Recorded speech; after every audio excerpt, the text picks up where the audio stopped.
কুটির মতো হাত বাড়াইলাম, তুমি যদি ক্ষমা না করো কে আমাদেরকে ক্ষমা করবে, কে আমাদের মাফ করবে?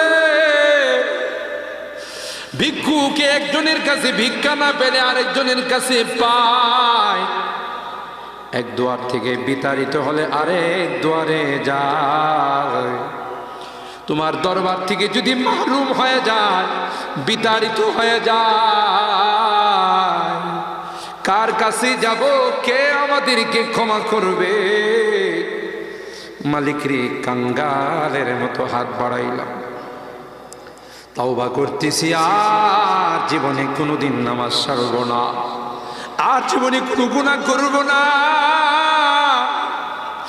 আর জীবনে কোনোদিন বেপরদায় চলব না, আর কোনোদিন সুদী লেনদেন করব না। কিয়ামতের কঠিন ময়দানে